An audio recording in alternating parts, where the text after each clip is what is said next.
যশোর সদরে প্রাথমিক বিদ্যালয়ে বরাদ্দের অর্থ লোপাটের অভিযোগ উঠেছে। অসচ্ছল শিক্ষার্থীদের খাতা কলম সহ বিভিন্ন সামগ্রী কেনার 1,49,00,000 ভুয়া ভাউচারে তুলে নিয়েছেন প্রধান শিক্ষক ও শিক্ষা কর্মকর্তারা। তবে অভিযুক্তরা এখন একে অন্যের ঘাড়ে দোষ চাপাতে ব্যস্ত। যশোর সদরের 250 প্রাথমিক বিদ্যালয়ে 2024-25 অর্থবছরে অসচ্ছল শিক্ষার্থীদের জন্য অর্থ বরাদ্দ দেয় সরকার। প্রতিটি বিদ্যালয়ে বরাদ্দ পায় 45,000 থেকে 1 লাখ টাকা। তবে বেশিরভাগ স্কুলেই অর্থ খরচে মিলেছে অনিয়মের অভিযোগ। শিক্ষা অফিসের তথ্যের সাথে খরচের তথ্যে রয়েছে গরমিল।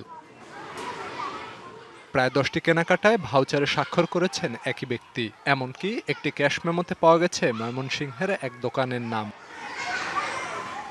এমন অনিয়মে বিদ্যালয়ের প্রধান শিক্ষক থেকে শুরু করে শিক্ষা অফিসের কর্মকর্তারা জড়িত। উঠেছে এমন অভিযোগ।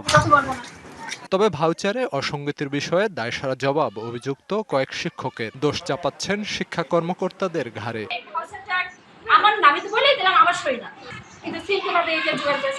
আসলে ওখানে মেরামত না, ওখানে করায় লেখাটা উচিত ছিল। আমাদেরকে হুট করে বলা হয় যে এগুলো হচ্ছে আপনি এক্ষুনি ভাউচার দেন, তখন আমাদেরকে ভাউচার ম্যানেজ করা একটু কঠিন হয়ে যায়।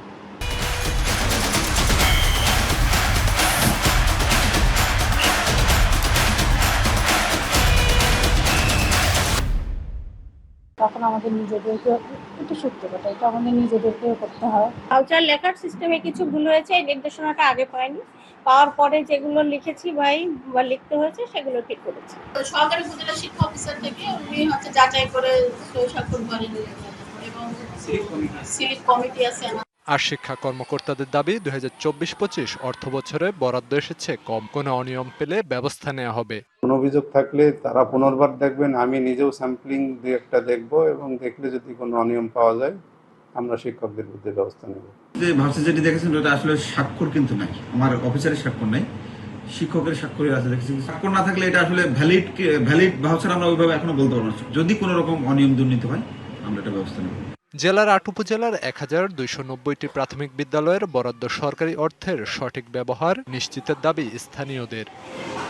DBC news desk.